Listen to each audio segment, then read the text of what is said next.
Eu gostaria de convidá-los a abrir suas Bíblias em Apocalipse capítulo 14. A mensagem dessa noite é intitulada Cristianismo sem Lei, parte 1.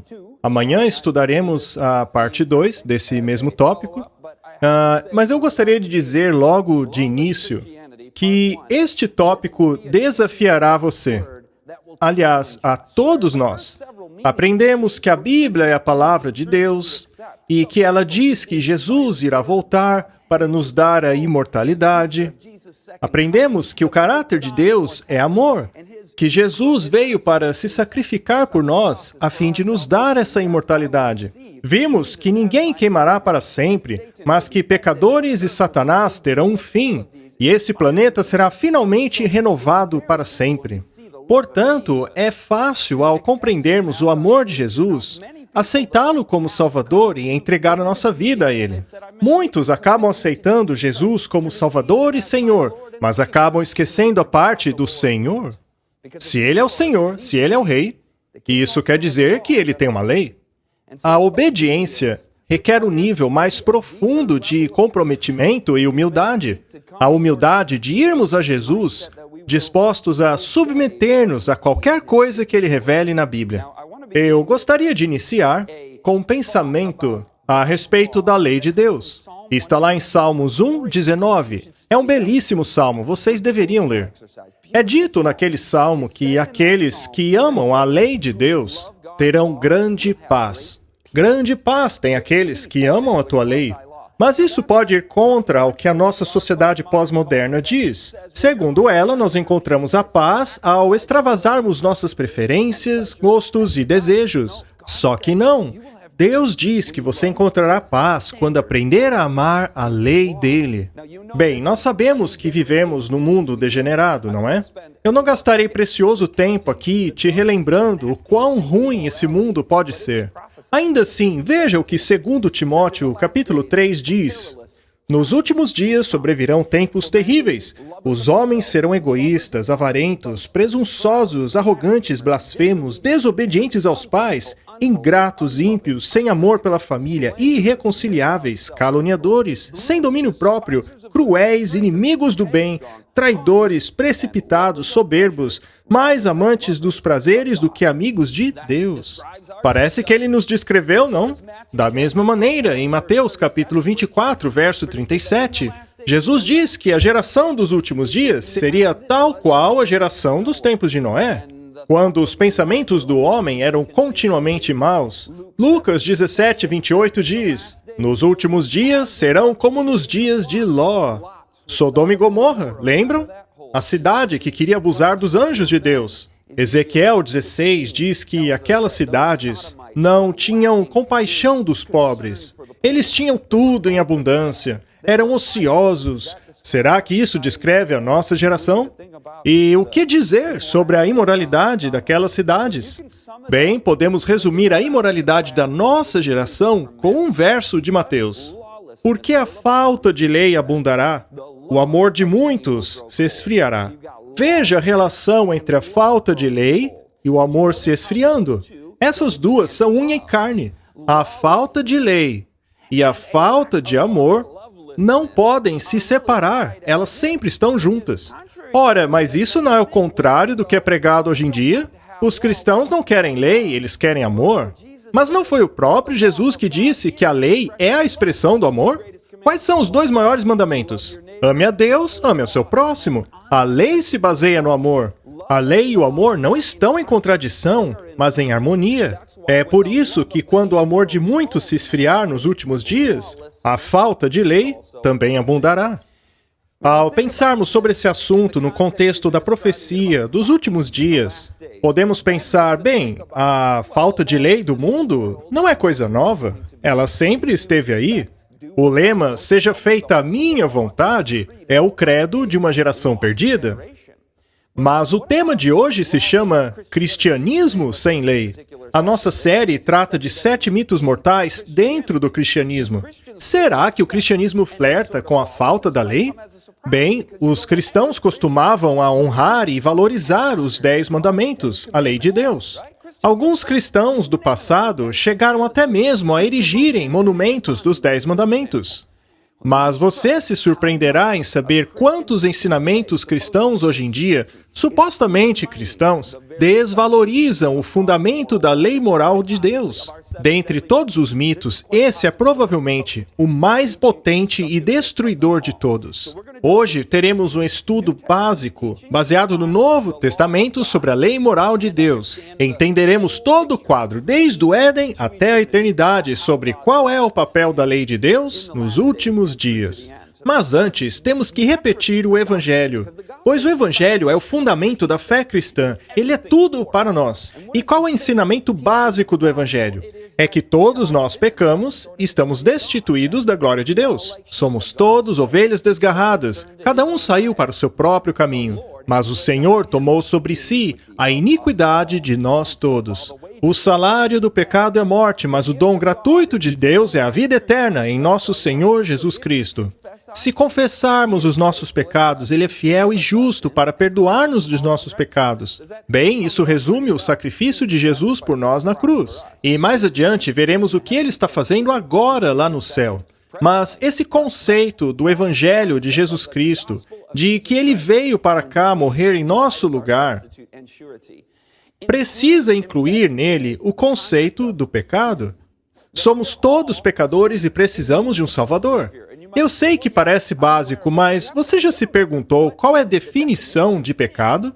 Sob o ponto de vista de um cristão do Novo Testamento, o pecado é a transgressão da lei. Este é um verso que todos nós deveríamos decorar.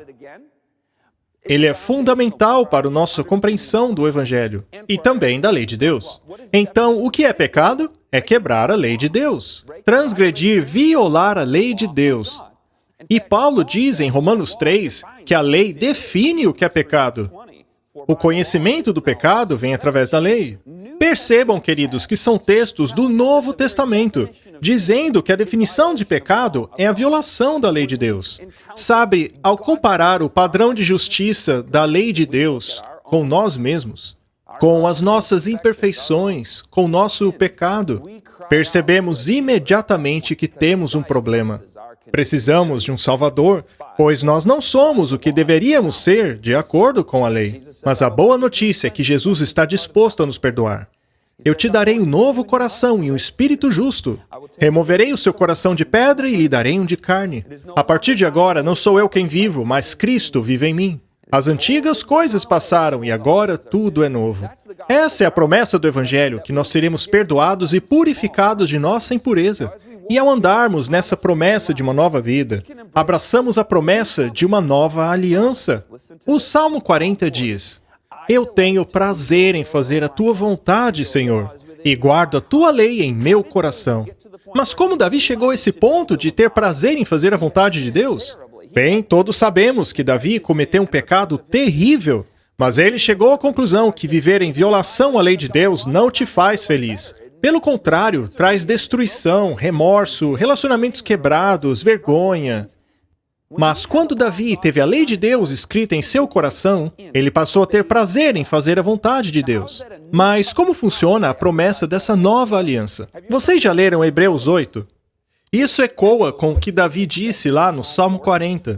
Então vejam que não é apenas no Antigo Testamento e no livro de Salmos. Em Hebreus 8, versos 8 a 10, é dito: E farei uma nova aliança com o meu povo. E veja como o Novo Testamento define essa aliança. Colocarei as minhas leis em sua mente, e as escreverei em seus corações. E eu serei o Deus deles, e eles serão o meu povo.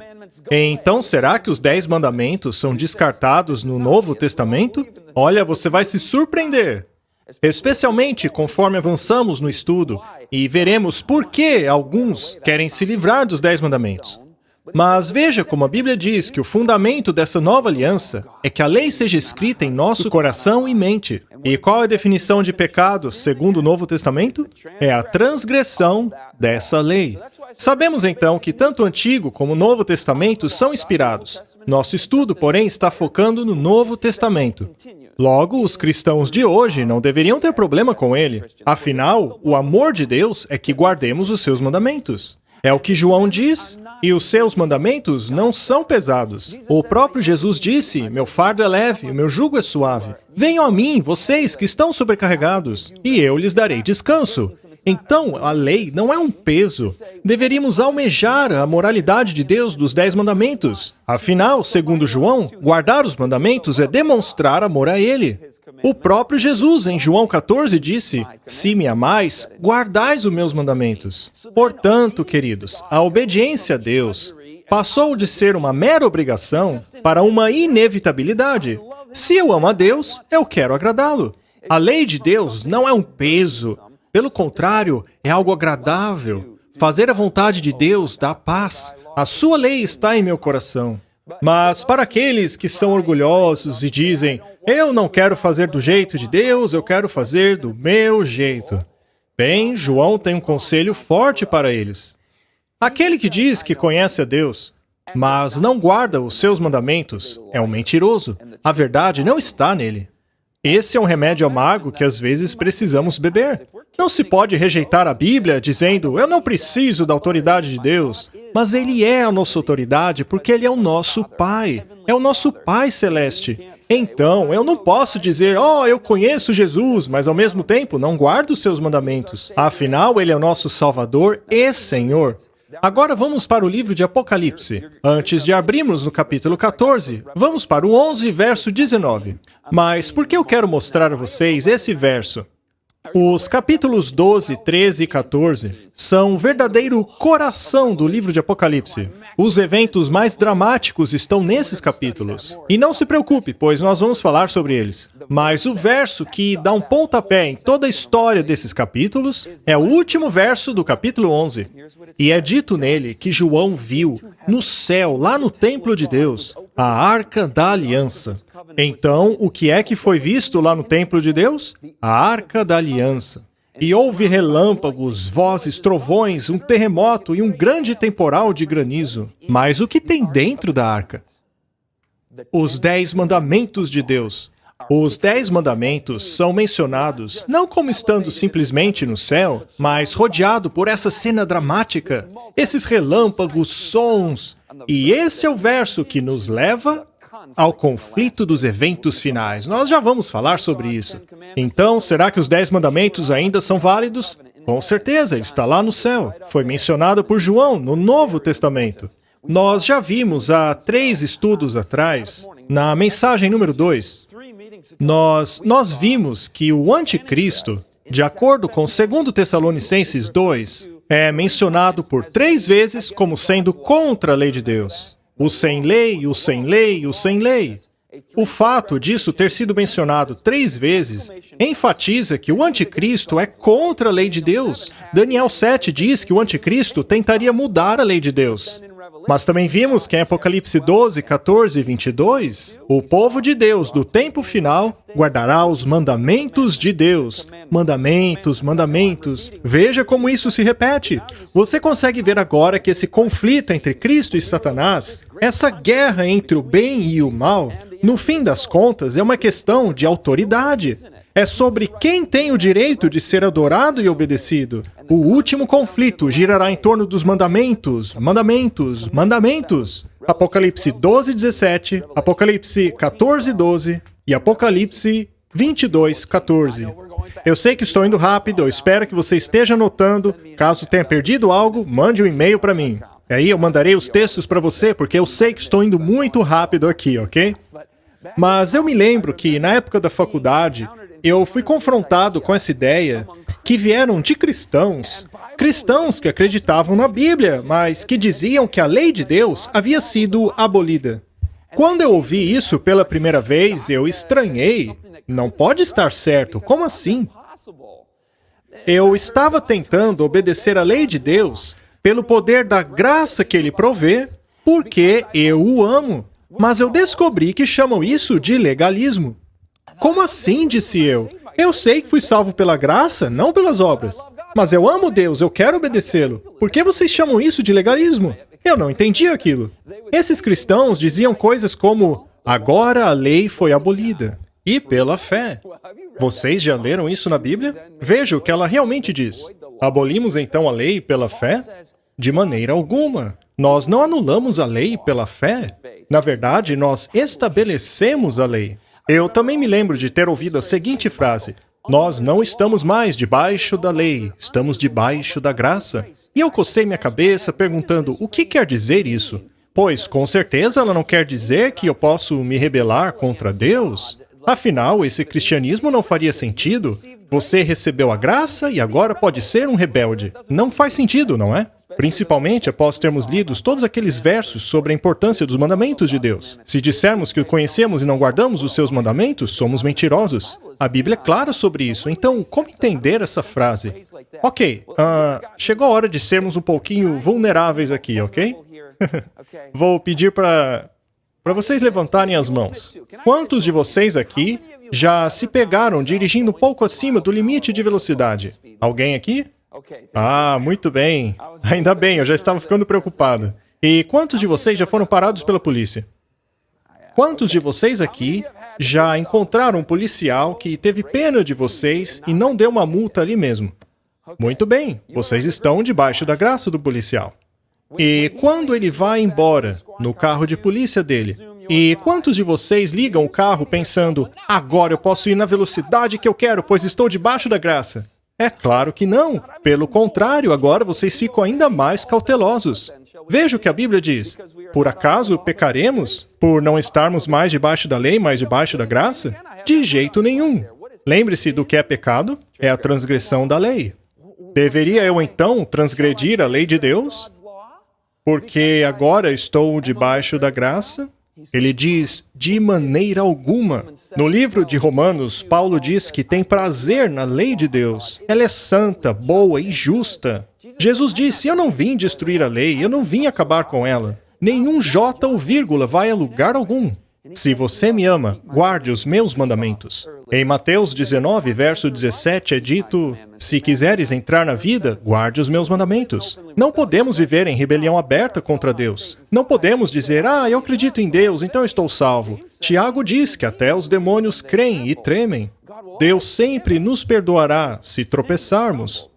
Ele sempre nos perdoará, mas não podemos rejeitar os mandamentos. Na verdade, nós ficamos ainda mais cuidadosos quando vemos o amor e justiça de Cristo. Nós obedeceremos por gratidão. Na verdade, a graça traz poder. Ela traz ênfase e amor pela verdade. É o poder que purifica a nossa vida. Muito bem. Agora veja onde quero chegar com esta questão dos mandamentos. Tiago diz, aquele que guardar toda a lei, mas ainda assim a transgride em um ponto, é culpado de todos. Portanto, não é sempre que Satanás leva os cristãos a dizerem, eu não preciso de nenhum dos 10 mandamentos. Eu vou sair por aí roubando, adulterando. Você não escuta isso o tempo todo aí fora. Mas se ele conseguir fazer com que abandonemos apenas um dos mandamentos, ele conseguiu o que queria. Seremos injustos por ignorar um dos mandamentos. Portanto, será que todos os 10 são importantes? Você tem certeza? Você tem certeza? Alguns aí estão dizendo amém. Ora, é claro, por que você está fazendo essa pergunta? Mas é porque é um ponto difícil para alguns. Vamos para Apocalipse 14, lá no verso 6. João vê um outro anjo voando pelo meio do céu, tendo o evangelho eterno. Veja que a questão da lei, na verdade, é uma boa notícia. A lei e o amor se combinam. Quando a lei é desprezada, o amor esfria. Quando a lei é respeitada, o amor cresce. No reino de Deus, todos nós respeitaremos a lei. Então, esse é o evangelho que seria pregado por todo mundo. E o que é dito no verso 7 com uma alta voz? Temei a Deus e dá-lhe glória, porque é chegada a hora do seu juízo. E adore a Ele. Lembre-se disso. Adore a Ele, que fez os céus, a terra e os oceanos, e as fontes de água. Adore a Ele, que fez o céu, a terra, o oceano e a fonte das águas. Nós veremos o que isso tem a ver com a lei de Deus em alguns minutos, mas bem aqui vemos Deus como Criador. Será que Deus não sabia que nos últimos dias essa mensagem deveria ir pelo mundo todo? Será que ele sabia que a teoria da evolução tomaria conta do planeta? É claro que ele sabia. Por isso há uma ênfase nessa mensagem. Deus é o Criador. Os céus foram criados pelas mãos do Senhor, diz o salmista. e todos os seus exércitos pelo fôlego de sua boca. Ele falou e foi feito. Ele comandou e aconteceu. Você já imaginou testemunhar a semana da criação? Deus falou e pum! Apareceu? Quanto poder tem Deus! Ao ler esse texto, você não quer simplesmente adorar aquele que fez a terra, os céus, o mar e a fonte das águas? E é isso que clama o anjo nos últimos dias: adorem a ele que fez o céu, a terra, o mar e a fonte das águas. Sabe, quando eu contemplo a vastidão do universo, a complexidade do DNA, eu adoro aquele que fez o céu, a terra, o mar e a fonte das águas. Sempre que eu vejo um belo pôr do sol, ou uma cachoeira, ou simplesmente a minha bebê respirando, eu admiro o Criador. E eu quero adorar aquele que fez a terra, o céu, o mar e a fonte das águas. Talvez você simplesmente contemple os animais. A mamãe pato com os seus patinhos. A beleza da criação nos faz querer adorar aquele que criou a terra, o céu, o mar e a fonte das águas. E algumas pessoas dizem, ok, eu estava lá no primeiro episódio e vi como que as profecias validam o livro de Daniel. Podemos verificar na história os eventos que foram previstos pelo livro de Daniel. E assim podemos ter certeza da validade do livro de Daniel.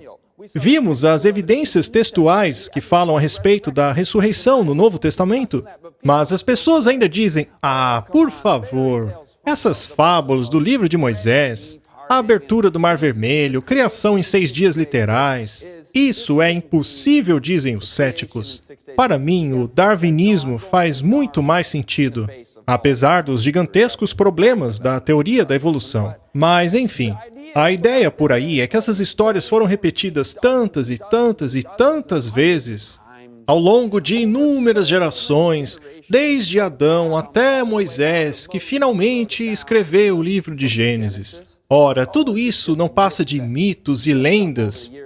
Posso te mostrar algo bastante interessante? Veja o quanto essas pessoas viveram de acordo com a Bíblia. Temos a descendência de Adão até Matusalém, 967 anos. Agora olhe para as flechas azuis. Adão ainda estava vivo na época de Matusalém. Ele poderia contar a história a ele, que por sua vez poderia ter contado a história a Sem, que por sua vez poderia ter contado a história a Abraão. Portanto, em apenas 3 relatos já chegamos aos patriarcas. E a partir daí temos apenas 400 anos até a escravidão do Egito, quando Gênesis foi escrito. Os céticos com certeza não contam esse detalhe para você. E se você entende de culturas antigas e culturas orais, ou seja, de culturas em que as histórias eram passadas de forma oral, a transmissão oral é meticulosamente precisa. Eu sei que isso é uma surpresa para nós que temos a cultura do livro. Como isso é possível?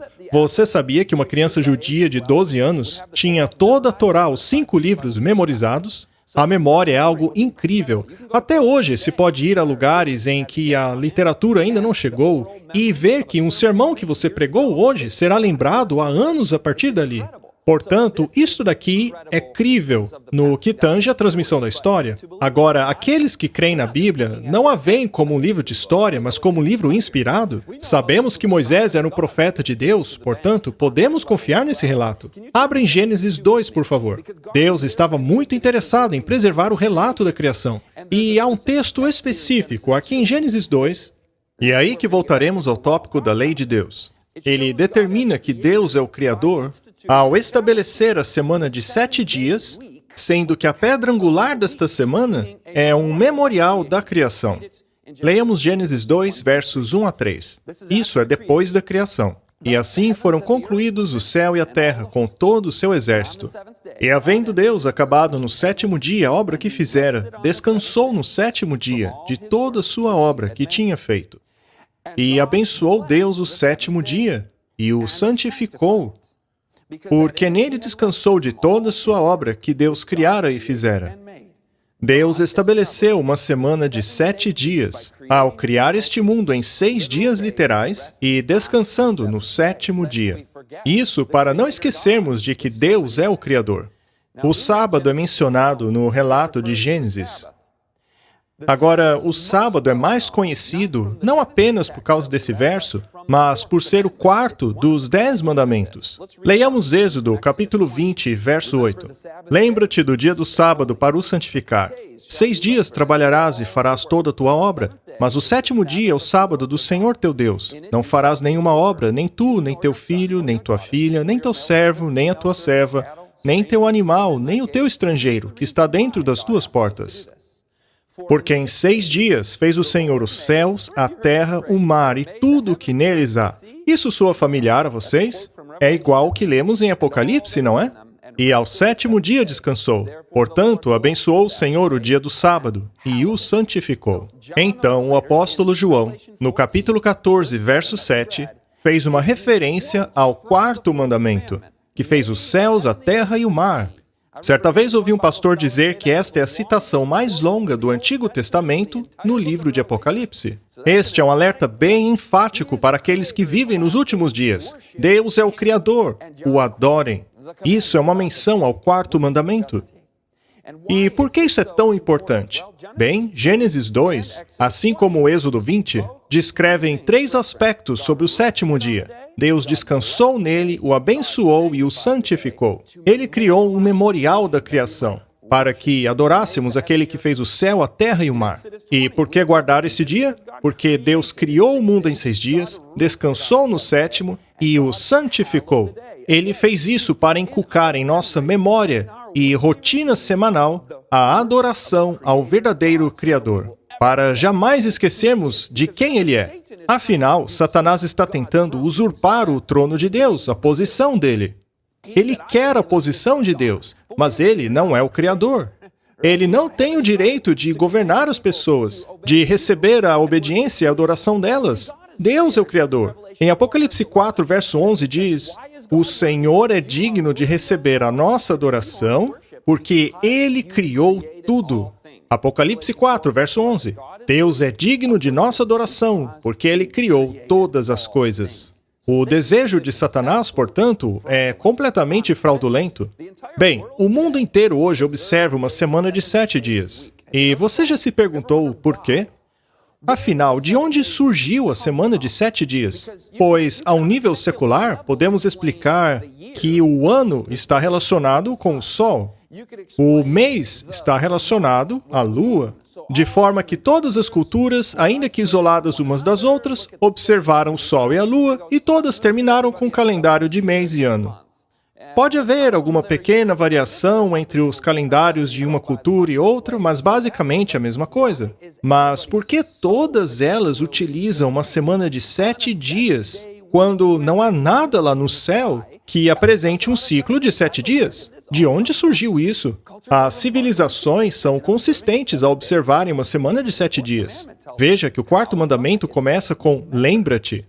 Lembre-se do sábado para o santificar. A humanidade não se esqueceu do evento da criação. As culturas foram transmitindo isso, de forma que até mesmo entre o paganismo, a semana de 7 dias ainda é observada.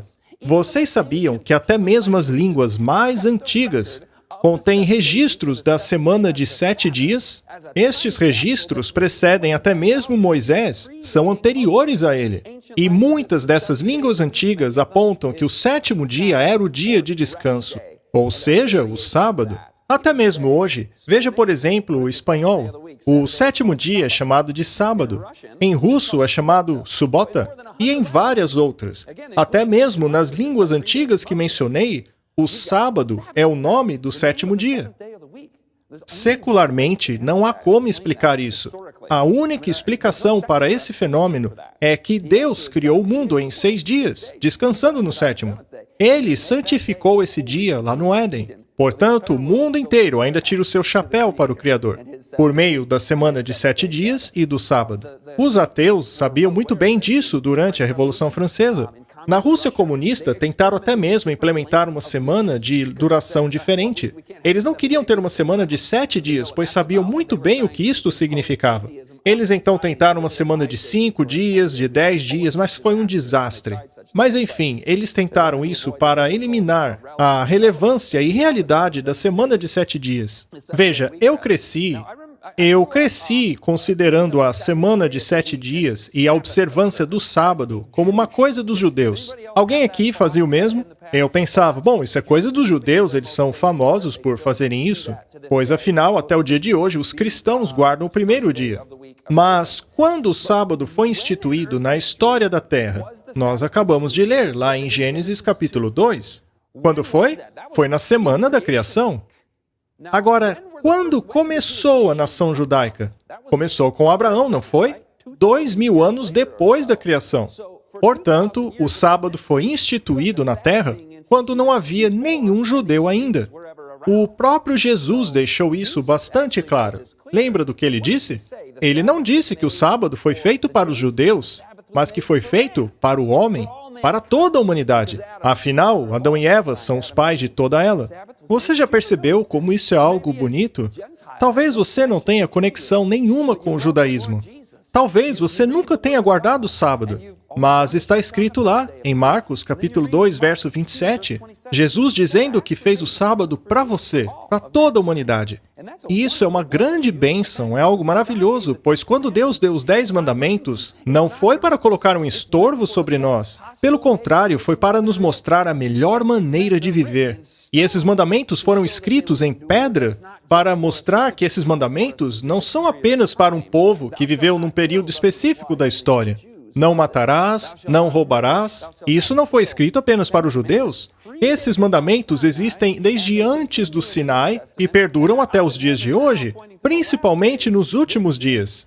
Esses mandamentos são para todos os povos de todos os lugares e todas as épocas. Foram escritos em pedra. Vemos lá em Gênesis que até mesmo Abraão seguia esses mandamentos. Isso é muito anterior a Êxodo capítulo 20. Porque Abraão me obedeceu e guardou os meus preceitos, meus mandamentos, meus decretos e minhas leis. Às vezes achamos que os mandamentos são coisas dos judeus, algo que foi dado só lá no Monte Sinai. Mas não, esses mandamentos são muito anteriores. Até mesmo Abraão os guardava.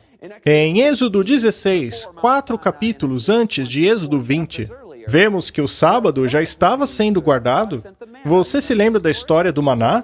Deus disse ao povo para coletar o dobro de quantidade na sexta, pois não queria vê-los colhendo maná durante o sábado. Lembre-se, os mandamentos ainda não haviam sido dados, mas isso mostra que eles já conheciam o sábado. Porque ele foi dado no Éden, não era uma instituição nova. Já há 4 capítulos antes, Deus os repreendeu por não guardarem o sábado.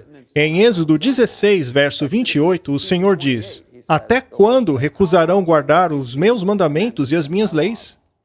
Afinal, foi errado Caim matar Abel? É claro que foi. Matar já era errado muito antes dos mandamentos terem sido escritos em pedra. A idolatria já era errada antes disso. Colher maná no sábado já era errado antes dos mandamentos terem sido dados. Agora vamos para o Novo Testamento. Veja que o próprio Jesus diz que ele guarda os mandamentos do Pai.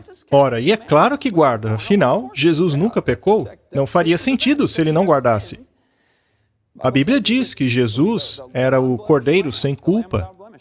Jesus, portanto, guardava os mandamentos de seu Pai, e o Novo Testamento define pecado como quebrar a lei de Deus. Portanto, o sábado não é mandamento apenas na antiguidade, mas até os dias de hoje. Jesus é o Senhor do sábado. Então, se há alguém que poderia dizer, eu não vou mais guardar esse negócio de sábado, é Jesus. Mas ele não fez isso. Lucas 4,16 diz: Ele foi a Nazaré, onde havia sido criado, e no dia do sábado entrou na sinagoga, como era o seu costume. É importante adorarmos no sábado. Isto é um mandamento de Deus. Adorar aquele que criou o céu, a terra e o mar, no dia que ele designou para tal. Agora, algumas pessoas se perguntam, será que o sábado de hoje é o mesmo sábado que foi instituído lá no Éden? Será que não houve alguma bagunça nos calendários? Algumas pessoas dizem que houve modificações ao longo da história. Então, será que a semana de 7 dias chegou a ser alterada? De maneira que o dia que hoje conhecemos como o 7º dia não é o mesmo daquela época? Muito bem, o Observatório da Marinha Americana se fez essa mesma pergunta. Ela então passou a consultar diversos especialistas em cronologia, e o resultado de sua pesquisa foi este documento oficial. Segundo Marinha, nenhum dos especialistas consultados tinha a menor dúvida a respeito da continuidade do ciclo semanal desde longas eras antes do cristianismo. Sabemos, portanto, que o sábado que Jesus guardava é o mesmo de hoje. O sábado também não foi alterado antes de Jesus, do contrário, ele mesmo teria feito o ajuste. E se você quiser ter certeza se o ciclo semanal não foi misturado ou bagunçado, pergunte aos judeus. Eles são extremamente meticulosos em relação à guarda do sábado. Seria impossível que esse dia houvesse se perdido ao longo da história e nenhum judeu ter percebido. Agora vamos para Lucas, capítulo 23. Vamos nos certificar de que estamos guardando o dia correto. Vamos ler o finzinho do capítulo 23 e o início do capítulo 24. O contexto aqui é a crucificação de Jesus. E falando nisso, qual foi o dia em que Jesus foi crucificado? Foi na sexta-feira, também conhecida como Sexta-feira Santa. Foi o dia em que Jesus pagou pelos nossos pecados, os pecados de toda a humanidade. Vamos começar verso 52. Aqui temos José de Arimateia, no dia da morte de Jesus, se dirigindo a Pilatos. Ele pediu o corpo de Jesus. E então desceu e envolveu num lençol de linho e o colocou no sepulcro cavado na rocha, no qual ninguém ainda fora colocado. E que dia era esse? O dia da preparação. O dia da preparação. Podemos chamar de sexta-feira ou sexta-feira santa, mas a Bíblia chama esse dia de preparação. Veja, não é pecado chamar esse dia de sexta, mas, biblicamente falando, por que ele era chamado de dia de preparação? Preparação para quê? Vamos continuar. Aquele dia era o dia de preparação e estava a começar o sábado. Eles então se preparavam para o sábado para não serem pegos desprevenidos por ele, para não ter que terminar no sábado qualquer coisa que poderiam ter feito antes. O dia de preparação era um dia importante, era o sexto dia. O sábado estava quase chegando. E, aliás, era pôr do sol. Nós falaremos sobre isso depois, mas vamos continuar por enquanto. Então as mulheres que haviam acompanhado Jesus desde a Galiléia seguiram José e viram o sepulcro e como o corpo de Jesus fora colocado. Em seguida foram para casa e prepararam perfumes e especiarias. Então ainda é o dia de preparação, elas estavam preparando esses perfumes. E então, no próximo verso, o dia muda. E descansaram no sábado, em obediência ao mandamento. Então, a sequência é simples. Jesus foi crucificado, morreu na sexta-feira, José de Arimateia pegou o seu corpo, levou ao túmulo, as mulheres prepararam os perfumes, e aí o sábado chegou. E, de acordo com a Bíblia, as mulheres descansaram, como manda o mandamento. Agora vamos ao primeiro dia da semana. Estou aqui em Lucas capítulo 24. Agora é o primeiro dia da semana. E qual era o dia anterior ao primeiro dia da semana? Era o sábado, de acordo com o mandamento. Gravem isso. O dia anterior ao primeiro dia da semana era chamado de sábado, de acordo com o mandamento. E agora, no primeiro dia da semana, logo cedo, elas foram ao sepulcro, levando as especiarias que tinham preparado. Ou seja, elas retomaram o trabalho que haviam pausado. Que dia era esse? Era o primeiro dia da semana. Elas estavam trabalhando novamente. Então temos o dia da preparação, o sábado de acordo com o mandamento e o primeiro dia da semana. Então a ordem está bem clara aqui. Sexta-feira santa, sábado de acordo com o mandamento e, finalmente, o primeiro dia da semana, quando Jesus ressuscitou. E é quase um crime passarmos tão rápido por esses textos apenas para ver a sequência dos dias, sem de fato estudarmos a ressurreição, não é mesmo? Vale a pena pararmos um pouquinho aqui. Então, as mulheres encontraram a pedra removida do sepulcro, e quando entraram, não encontraram o corpo de Jesus ali. Mas, muito bem, então Jesus ressuscitou no primeiro dia da semana. Eu não sei se vocês estão compreendendo, mas isto revela uma verdade maravilhosa a respeito do quarto mandamento. Vocês sabem que Deus completou o seu trabalho no sexto dia, lá na criação do Éden. E ele descansou no sétimo dia, não é mesmo? Mas será que Deus completou outro trabalho no sexto dia desta semana? Sim, e foi algo tremendo. Foi a redenção. Os dois maiores atos na história do universo, tanto a criação como a redenção, foram completadas no sexto dia. E Deus descansou dessas obras no sétimo dia. Jesus descansou na tumba. Uau, isso é profundo. E a Bíblia diz que o sábado representa a redenção. Não é apenas um memorial da criação. A Bíblia diz: Também lhes dei os meus sábados como um sinal entre nós, para que soubessem que eu, o Senhor, os santifica. O sábado, até mesmo naquela época de Ezequiel, era um símbolo da salvação. Assim como um símbolo de Deus, o Criador, o que faz total sentido, pois ambos estão conectados. O único que pode criar em mim um coração puro é aquele que criou o mundo. O único que pode recriar é aquele que criou. Ele é o único digno da minha adoração. É o único que pode me curar dessa condição pecaminosa. Graças a Deus pela ressurreição do Senhor Jesus Cristo. Ele está vivo, Ele é o nosso Criador e Redentor. E, aliás, Deuteronômio 5, onde também são citados os 10 mandamentos, a salvação também mencionada, quando é dito que eles foram libertados do Egito e que, portanto, deveriam guardar o sábado. Nós somos escravos do pecado. Há um simbolismo ali. Muito bem, até agora temos o sábado instituído no Éden. Vemos que os mandamentos de Deus já existiam antes do Sinai. Vimos Abraão, a história do maná em Êxodo capítulo 16. Esses mandamentos continuam válidos durante todo o Antigo Testamento. Então vem Jesus, que diz que guarda os mandamentos de seu Pai, incluindo o sábado, obviamente. Mas o que dizer da igreja primitiva, depois de Cristo? Veja o que Jesus disse a respeito da profecia da destruição de Jerusalém. Ele disse que em uma geração eles veriam a destruição de Jerusalém, o que aconteceu no ano 70 depois de Cristo, exatamente 40 anos após Jesus fazer aquela profecia. E qual foi essa profecia? Ele disse, quando vocês virem Jerusalém rodeadas de exércitos, não se enganem, ela será destruída. Os cristãos precisarão fugir. E ele disse assim, ai das grávidas e das que estiverem amamentando naqueles dias. Orem para que a vossa fuga não aconteça no inverno, nem no sábado. Nem no sábado. Portanto, o sábado continuaria.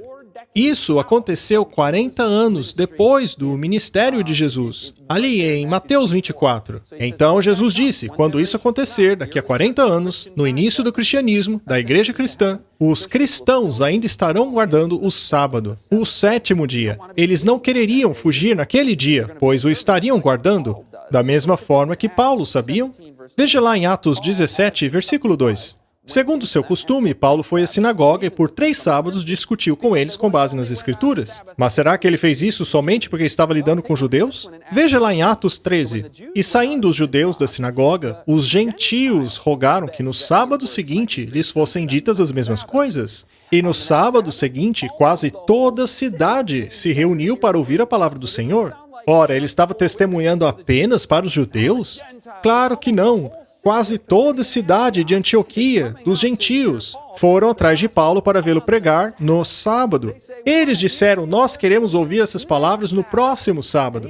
Paulo não disse, veja, a gente pode fazer isso qualquer outro dia, porque não guardamos mais o sábado. Ou melhor ainda, volte amanhã no domingo, porque afinal é um novo sábado. Ele não disse isso. O 7º dia é o sábado. Tudo bem, mas e no caso de não haver nenhuma sinagoga? Veja o que diz Atos 16. No sábado, saímos da cidade e fomos para a beira do rio, onde esperávamos encontrar um lugar de oração. Sentamos e começamos a conversar com as mulheres que haviam se reunido ali. Então, eles ainda se reuniam para adorar, mesmo sem a presença de uma sinagoga. Mas você pode dizer, tá bom, Scott, a lei de Deus não foi abolida, tá? Eu vejo o sábado percorrendo toda a história e é enfatizado nos últimos dias, ali em Apocalipse 14, que precede a segunda vinda de Cristo. Tá, então se a lei de Deus ainda está em vigor, eu ainda preciso levar um cordeiro para o sacerdote? Cada vez que eu pecar, eu ainda preciso pegar um cordeirinho e levar para o templo? Nem sequer existe templo. Será que eu preciso ir para Jerusalém para participar das festas dos tabernáculos? Será que eu preciso guardar os sábados, os feriados dessas festividades? Deveríamos nós guardar estes sábados também?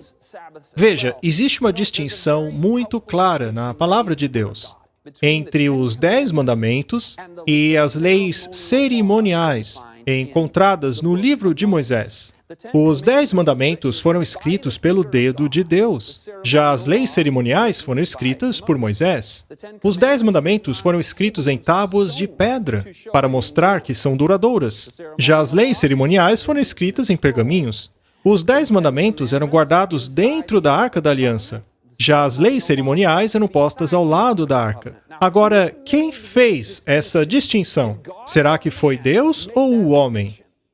Ora, foi o próprio Deus. Ele escreveu em pedra com o próprio dedo aqueles mandamentos e colocou dentro da Arca da Aliança, que na nova aliança será escrita em nossos corações. Esses mandamentos são especiais. São 10 leis especiais, aplicadas para toda a humanidade de todas as eras. Paulo disse aos gentios cristãos que não deveriam se preocupar com as leis cerimoniais. Abra sua Bíblia em Colossenses capítulo 2, verso 14. E cancelou a escrita de dívida, que consistia em ordenanças e que nos era contrária. Ele, Jesus, a removeu e pregou-a na cruz. Nós já vamos voltar à parte do meio logo. Mas veja o que ele diz no verso 17. Estas coisas são sombras do que haveria de vir. A realidade, porém, encontra-se em Cristo. Portanto, a escrita de dívida, que consistia em ordenanças, que era contrária a nós, ele removeu pregando-a na cruz. Elas eram apenas uma sombra do que viria no futuro, ou seja, a realidade delas é Cristo. Elas eram apenas símbolos que apontavam para as coisas reais. O Cordeiro de Deus, sacrificado desde a fundação do mundo, era simbolizado no sacrifício do Cordeiro. Paulo diz que Jesus é a nossa Páscoa. Ele é a realidade que cumpre o símbolo. E quando temos a realidade, não precisamos mais do símbolo. Afinal, eles são apenas sombras daquilo que viria. Jesus as tirou de caminho. É por isso que hoje não sacrificamos mais animais. O véu do templo foi rasgado de cima a baixo. Sabe, eu costumo viajar bastante por causa do meu ministério. E quando me dá saudades de minha família, eu costumo olhar as fotos que tiramos juntos. Bem, estas fotos são apenas sombras da realidade. É um símbolo da minha família. E após dirigir várias horas, depois de uma viagem, e chegar em casa, assim que os meus filhos me veem entrar pela porta, todos eles vêm correndo para me abraçar. É o melhor momento do mundo. Elas pulam no meu colo, é uma coisa maravilhosa. Agora eu pergunto para vocês, quando eu estou lá com minha família, será que eu volto para o meu carro para olhar fotos da minha família no celular? Claro que não, aquilo é apenas a sombra. Eu quero a coisa de verdade. Eu quero a realidade. Bom, vamos ler o resto do texto agora, porque ele menciona algumas coisas específicas sobre o que estamos falando. A oferta de cereais, os animais, o sábado daquelas festividades, que eram os feriados do calendário judeu. Veja como ele menciona essas coisas de maneira bem específica. Estas são as sombras, veja. Não deixe que ninguém julgue vocês pela comida ou bebida, ou por causa de festivais, ou de lua nova, ou sábados, que são sombras daquilo que viria, mas a substância é Cristo. Agora, se você olhar esse texto isolado, sem consultar o resto das Escrituras, assim que você visse a palavra sábado escrita ali, você com certeza pensaria, então eu posso descartar o sábado, eu posso fazer qualquer coisa no 7º dia agora. Muitos já fizeram isso ao verem essa palavra aí. O sábado foi abolido, está escrito ali naquele verso. Mas espera um pouquinho aí, calma. Este sábado aí foi aquele escrito em pedras? Será que o sábado do 4º mandamento é apenas uma sombra que aponta para o Cordeiro de Deus? O 7º dia seria apenas uma sombra que seria cumprida em Cristo? Deixa eu perguntar uma coisa. Quando pensamos nas leis que são realmente sombra, as leis que de fato apontavam para a redenção do pecado, as leis que apontavam para a redenção do pecado na pessoa de Jesus Cristo. Redenção do quê? Do pecado.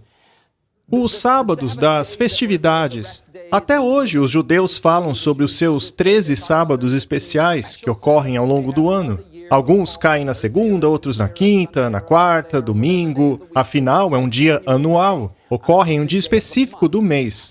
Agora, quando foram instituídos esses 13 sábados especiais? Antes ou depois do pecado?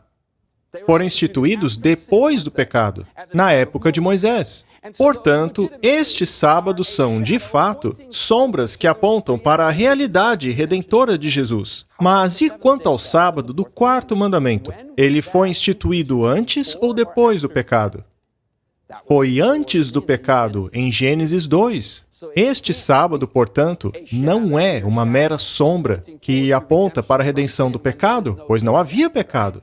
Este sábado é um momento que foi entrelaçado no tecido da criação, após Deus ter criado esse mundo perfeito. Este sábado foi santificado antes do pecado. Portanto, ninguém pode afirmar que o sábado não vigora mais. Aliás, assim como o casamento, será que o casamento também é apenas uma sombra? Se isso for verdade, então o sétimo mandamento já era. Podemos ser promíscuos para o resto da vida? Agora posso viver livremente. Só que isso não é liberdade, isso é escravidão ao pecado. O casamento não foi uma mera sombra, de forma que hoje não é mais válido. O casamento, ou seja, o sétimo mandamento, é tão parte da criação de Deus quanto o sábado do quarto mandamento. Afinal, os dois foram instituídos no Éden. Portanto, sabemos que o sábado do quarto mandamento não está incluso nesse texto que fala das ordenanças, já que ele foi escrito pelo dedo de Deus em tábuas de pedra. Ele está falando sobre leis cerimoniais aqui, e não sobre o código moral dos 10 mandamentos. E outra coisa, o sábado do sétimo dia nunca foi contrário a nós. Ele não é um peso, não é um fardo. Devemos chamar o sábado de um deleite. As pessoas normalmente veem o sábado de uma maneira negativa, dizem, não posso fazer nada nesse dia. Se esta for a nossa atitude, precisamos repensar as coisas, precisamos reestudar o caráter de Deus. Afinal, tudo o que Ele me manda fazer não é para o meu bem? A Bíblia diz que Ele estende a sua mão e satisfaz as necessidades de toda criatura vivente. Nos Salmos diz que Ele não reterá nada de bom de nós. Provai e vede que o Senhor é bom. Eu aconselho você a tentar todos os 10 mandamentos. Observe os 10 mandamentos e você encontrará a bênção. Afinal, Ele abençoou o sétimo dia, Ele santificou.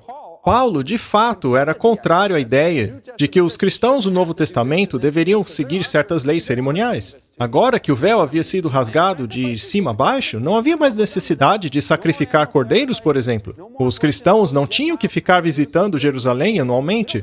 Não precisamos ficar olhando para fotografias. Agora podemos olhar para Jesus, o verdadeiro Cordeiro de Deus. Havia também a questão da circuncisão para os gentios. Não havia necessidade de exigir que homens adultos, que escolheram Jesus Cristo, que passassem por esse procedimento. Isso não era mais necessário. E você sabe que isso causava uma grande polêmica entre os judeus cristãos. Paulo utilizou palavras pesadas contra aqueles que exigiam essas coisas. Ele os chamava de mutiladores da carne. Isso causou uma controvérsia gigantesca. Agora pare para pensar. Preste atenção. Se a circuncisão causou uma polêmica tão grande, imagine o quão furiosos eles ficariam se Paulo passasse a dizer que agora o sábado do sétimo dia não precisava mais ser observado. Se ele dissesse que o quarto mandamento poderia ser simplesmente apagado, teria sido um caos. Acontece que não lemos nada sobre isso no Novo Testamento. Essa polêmica não existiu porque o sábado não foi abolido. E eu louvo a Deus por não ter sido abolido. Pois, quando vamos a Jesus, confiando nele, e ao vermos em Isaías 66, que no novo céu e na nova terra, o sábado ainda será guardado. Está lá em Isaías 66, verso 23. É assim que adoraremos Deus, no novo céu e na nova terra. Ele nunca removeu essa bênção de nós. Essa válvula de escape semanal que nos permite conectarmos uns aos outros e a Deus. Ela serve para o nosso relacionamento com Deus e uns com os outros. E eu preciso que Deus exija o sábado de mim, do contrário, eu não vou parar nunca. Sabe, aquele anjo traz a mensagem do Evangelho. Ele traz boas notícias. Lembre-se e adore aquele que fez os céus, a terra e a fonte das águas. Há caminhos que ao homem parecem bons. Eu não preciso do sábado, é só um dia. Nós vamos falar sobre isso amanhã. Mas o final desses caminhos são caminhos de morte. Há caminhos que parecem bons para os homens, mas acabam conduzindo à morte. Faça o que quiser, escolha o seu próprio dia. Deus, porém, diz, eu tenho uma lei. Se você obedecer e se você se deleitar nela, você terá paz. Enquanto oramos, aceite a autoridade de Deus. Diga, sim, Senhor, eu obedecerei. Querido Jesus, nós te amamos. Nós aceitamos guardar o seu santo sábado. Seus mandamentos não são pesados. Queremos que esse dia seja um deleite para nós, porque caminhamos contigo nele. Muito obrigado, Senhor, por nos amar tanto. Em nome de Jesus. Amém.